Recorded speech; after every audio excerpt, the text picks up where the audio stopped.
سب سے پہلے تو آغاز کریں گے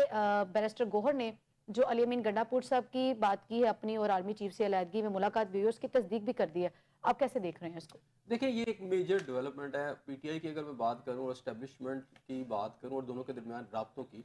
کیونکہ یہ پی ٹی آئی کی ڈیمانڈ بھی تھی اور پی ٹی آئی کافی عرصے سے یہ کوشش کر رہی تھی. اور جب سے جو آرمی چیف تھے انہوں نے اپنے عہدے کا چارج سنبھالا تھا، تو اس کے بعد سے بانی پی ٹی آئی کی طرف سے یہ بار بار ریکویسٹ کی جا رہی تھی کہ جناب یہ رابطہ جو ہے ان کا اسٹیبلشمنٹ کے ساتھ ہونا چاہیے، اسٹیبلشمنٹ کو اس کا نوٹس لینا چاہیے صورتحال کا. تاہم یہ نہیں ہو رہا تھا. آلموسٹ ایک سال کے بعد جا کر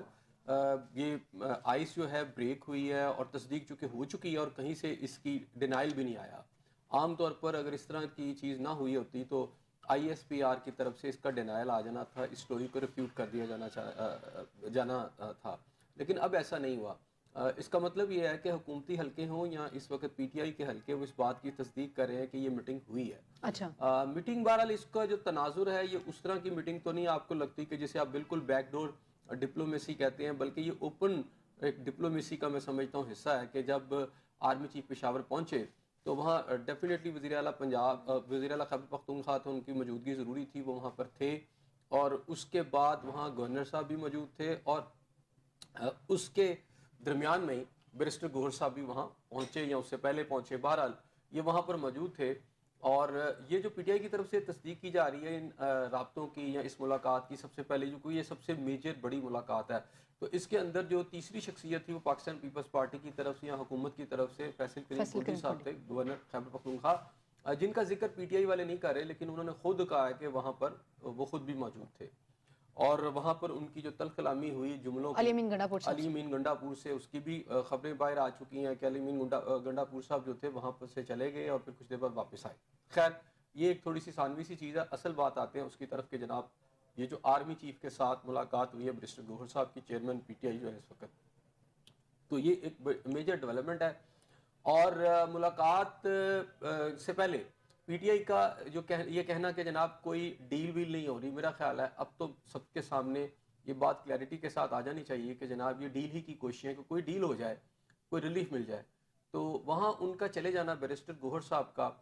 کچھ وضاحت آئی ہے عسکری حلقوں کی طرف سے بھی انڈائریکٹلی کہ جناب یہ اس کانٹیکس میں باتیں نہیں ہوئی جس کانٹیکس میں بات کی گئی ہے.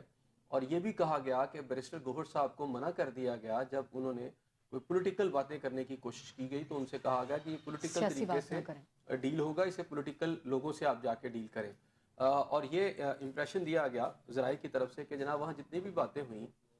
مصباح وہ یہ ہے کہ ڈیفنس کے حوالے سے اور ملک کی جو سیکیورٹی ہے، انٹرنل سیکیورٹی کے حوالے سے باتیں ہوئی. جو خیبر پختونخوا کے اندر اس وقت دہشت گردی کی ایک فضا ہے کہ اس کو کیسے ختم کیا جا سکتا ہے، اس میں خیبر پختونخوا گورنمنٹ اور ڈیفینیٹلی پی ٹی آئی کی چونکہ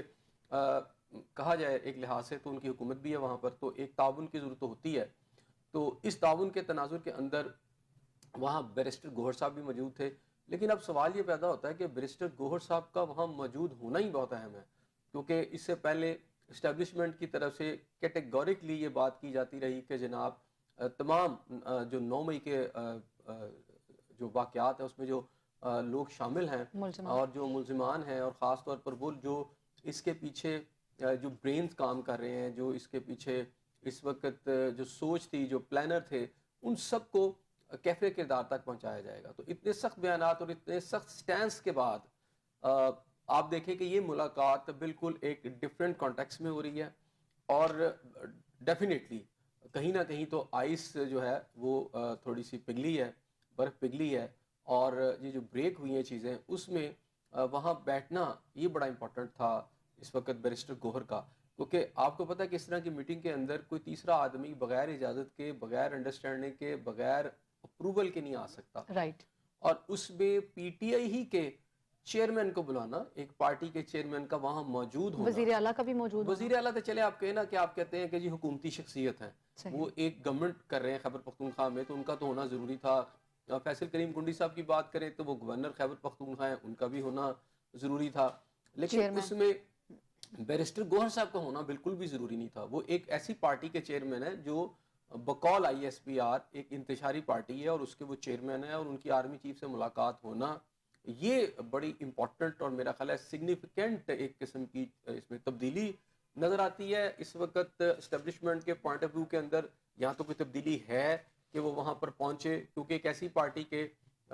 سربراہ کے طور پر وہ آئے ہیں جس کو انتشاری پارٹی کہا گیا ہے. 9 مئی کے واقعات کے اندر وہ لوگ ملوث ہونے کا کہا گیا، ان کے سابقہ چیئرمین جو ان کے کیسز بھگت رہے ہیں. تو میرا خیال ہے کہ یہ ایک اس لحاظ سے بھی ڈیولپمنٹ ہے کہ شاید وہ جو بات کی جا رہی تھی آئی ایس پی آر کی طرف سے یا گورنمنٹ کی طرف سے ایک مقام پر یہ بات کی جا رہی تھی کہ کوئی رابطہ نہیں ہوگا ان کے ساتھ، میرا خیال ہے وہ والی بات تو اب کہیں دور جاتی نظر آ رہی ہے، وہ تو بات ختم ہوتی نظر آ رہی ہے. بہرحال ایک کانٹیکٹ ہو گیا. اسٹیبلشمنٹ کی طرف سے اس جماعت کے حوالے سے ایک بڑا سخت سٹانس تھا، وہ 9 مئی کے حوالے سے تھا. چیئرمین کا وہاں پہ موجود ہونا یا وزیر اعلیٰ کے پی کا بھی وہاں پہ موجود ہونا، اب آپ کہہ رہے ہیں کہ کچھ معاملات کسی اور طرف جاتے ہوئے دیکھ رہے ہیں، تو وہ معاملات ہمیں کہیں کوئی ڈیل کی طرف یا پھر وہ ریلیف کی طرف جاتے ہوئے؟ It would be premature کہ ہم اس طرح کی کوئی بات کریں. میں تو یہ کہہ رہا ہوں کہ ان کا وہاں ہونا ہی اس بات کی نشاندہی کرتا ہے، اس طرف پوائنٹ کرتا ہے کہ جناب دیر از سم تھنگ، کچھ تو ہے. بانی پی ٹی آئی کی پارٹی کے ہی وہ چیئرمین ہے نا، اسی لیے میں نے کہا نا آرمی چیف کے ساتھ ان کی ملاقات ہی ایک امپورٹنٹ بات ہے کہ وہ ملاقات ہو گئی. اچھا، عام طور پر اس طرح کی چیزوں کے اندر جب ملاقات کروائی جاتی ہے یا ان کو بلایا جاتا ہے تو پھر ایجنڈا طے نہ ہو یا نہ ہو، بات یہ ہوتی ہے کہ دونوں طرف سے یہ بات پتہ ہوتی ہے کیونکہ یہ شیڈول میں چیزیں ہوتی ہیں. ہم بیٹھنے کو تیار ہیں، رائٹ؟ نہیں، بیٹھنے کو تیار نہیں ہے. یہ آپ کو سننے کو تیار ہیں؟ آپ تھوڑا آگے چلی گئی ہیں. میں ابھی جو ابتدائی چیزیں اسی پر ہم بات کر لیتے ہیں. وہ ہوتا ہے کہ ایک طرف سے ایک قسم کی رضامندی ہو یا نیم رضامندی ہو، جب ملاقات ہو جاتی ہے تو کچھ نہ کچھ پوائنٹس پر انڈرسٹینڈنگ ہوتی ہے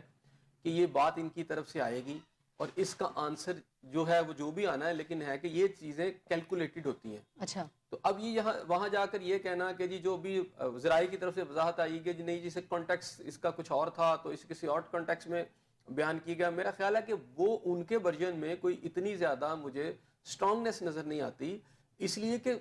وہاں پر چلے جانا ہی، وہاں پر پہنچ جانا ہی میرا خیال ہے کہ یہ ایک بہت بڑی ڈیولپمنٹ ہے اس وقت ان صورتحال کے اندر، جس کے اندر 9 مئی ہے، آئی ایس پی آر ہے، اور آپ کا بڑا ایک سخت سٹانس ہے، بڑا مضبوط اور سخت سٹانس ہے، اور کہا گیا ہے کہ فوج پر کہ جو انسٹالیشن ہے اس زیرو میں حملہ کیا اس پہ زیرو ٹالرنس ہے. تو اگر زیرو ٹالرنس ہے یا تھی تو اب وہ نظر نہیں آ رہی. مثلا آج کے بعد کم از کم آپ یہ کہہ سکتے ہیں کہ جناب یہ جو زیرو ٹالرنس والی بات کی جا رہی تھی اور یہ کہا جا رہا تھا کہ جناب ایک انتشاری پارٹی، اور پھر یہ ہے کہ 9 مئی کے اندر جو مائنڈ سیٹ تھا، یہ تھا، وہ سب کا سب جو ہے نا اس وقت وہ جتنا بھی موقف تھا وہ شیک ہوتا نظر آ رہا ہے. یعنی سارا کا سارا چیز جو باتیں کی گئی تھیں اس میں اتنی سالڈنس اب نظر نہیں آتی کہ اگر ایسا تھا تو پھر تو سزاؤں کی طرف چیزیں جانی چاہیے تھی. اور اگر آپ بیک ڈور ڈپلومیسی کے تحت آرمی چیف سے بیرسٹر گوہر صاحب ملاقات بھی کراتے ہیں، وہاں کچھ گفتگو بھی کراتے ہیں، تو پھر وہ سٹینس کہاں کھڑا ہے؟ ایک بہت بڑا کوسچن مارک ہے آج اس وقت آئی ایس پی آر کے موقف کے اوپر یا اسٹیبلشمنٹ کے اس بیان کے اوپر اور اس بیان کے اوپر اور اس گفتگو کے اوپر جو قوم کے سامنے کی جاتی رہی ہے، اور میرا خیال ہے کچھ دن پہلے بھی کی جاتی رہی ہے، اور ایک موقف بڑا سٹرونگلی پاکستانی قوم کے سامنے پیش کیا گیا ہے. اس موقف کے اندر سے یہ ملاقات پھر میں آپ سے کہہ رہا ہوں کہ ہوتی ہیں، لیکن جو پہلا موقف اختیار کیا گیا پاکستانی قوم کو جو کچھ بتایا گیا، اب یہ بالکل ایک ڈیفرنٹ پیرائے اس میں سے نظر آ رہا ہے.